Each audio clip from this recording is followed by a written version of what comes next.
very different energy out there maybe than the last few years. What was it like to be on the sideline for the kind of the waiting for it, then to see him get out there and then see him do some things that we've seen Steph do? You can just feel it. We're back in the mix. We're back in the fight with Steph, and that's a hell of a team. They've been really hot lately and fully healthy, and we took them down to the last shot, obviously. So felt good about the effort, the process. 10 turnovers, 34 assists. We played really well offensively. Just couldn't get that stop there at the end, but the guys were fantastic. He had 20 shots, I think, in 26 minutes. I'm sorry? Steph had 20 shots in 26 minutes. You like it? It seems he's really trying to get back in rhythm. Yeah, and I don't think there's a tougher defender in the league for him to have his first game against than Ahmed Thompson. So that's quite a test. Steph looked amazing. He's worked really hard for this. You can see, it doesn't take much for him to find his rhythm, and his rhythm is also our rhythm. All the off-ball stuff that we get as a result of his movement. We got a lot of easy layups. Gary got layups, a big one near the end, based on the attention to Steph. So he changes everything. Was it a tough decision to bring him off the bench? I know it was probably about managing minutes, but. Well, he and Rick talked about it, and the minutes. It was going to be 24. We went over a couple minutes. Obviously, but he just decided he didn't want to start and then sit for a long period of time. So he just said, let's play the last 6 minutes of each quarter. He and Rick made that decision, brought it to me, and fine with me. What we did was we moved our other rotations around a little bit. We wanted to get Draymond and Steph together for obvious reasons, so we changed some of the other rotations to fit Steph, but obviously this won't last for long. He'll be in the starting lineup soon, but I'm not sure when, just based on minutes. Steve, you kind of touched on it a little bit, but the spacing with Steph back, just how does that change, I guess, not just for him, but just for the entire team in terms of... Yeah, it changes dramatically. You pull a defender out, near half court on pick and rolls with Steph, and just opens up the middle of the floor.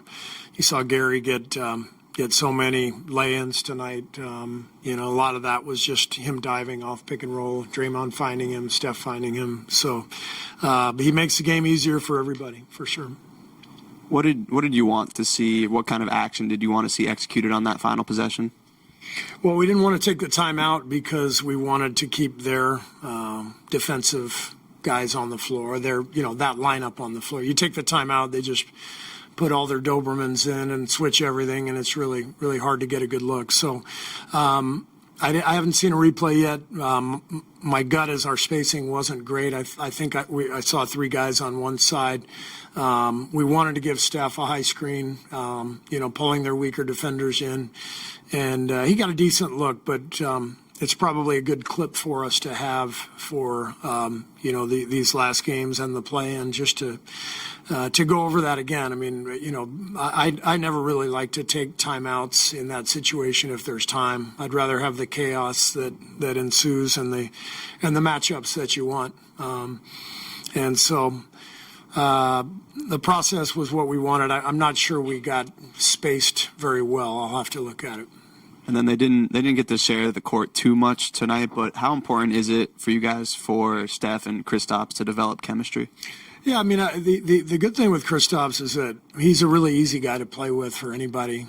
He fit in immediately with our team as soon as he got here. I don't think it's going to take a long time for those guys to feel comfortable. It's, both guys space the floor. Both guys are really smart. They'll find each other.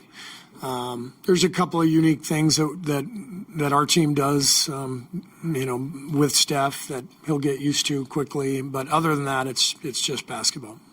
Speaking of Kristaps, 5 fouls in the third quarter and then fouled out pretty quickly in the fourth. What do you sort of see from him there with the foul trouble? Well, Şengün, went inside, and we were trying to guard him single coverage, so he got a couple fouls there. There was one, I think it was his 4th foul early in the half, that it was I think he grabbed Kevin on the rebound. That was the one that hurt because if he doesn't commit that foul, he doesn't get into foul trouble, and we're okay. So he knows that was one he's got to let go. It was just a long rebound Kevin got, and he grabbed his arm for his fourth foul. 2 free throws for Kevin. So, Kristaps, it wasn't a great night for him, but Şengün's really tough matchup, and we got another one in 2 days, so Kristaps will be right back out there.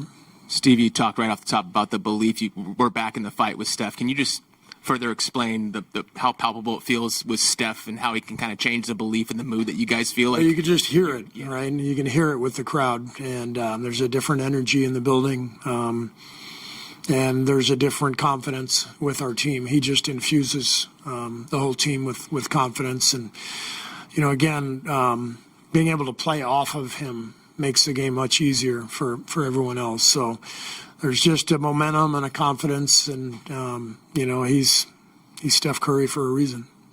Going 11 deep tonight. I mean, how crucial is this last week here to fine tune rotations and combinations going into the play-in? Yeah, well, we're hoping to get Al back. We'll see. He's not going to play Tuesday, but these next few days we'll ramp up his workouts and maybe some 3-on-3, and if we could get him back for a couple of games just for some rhythm and rotation.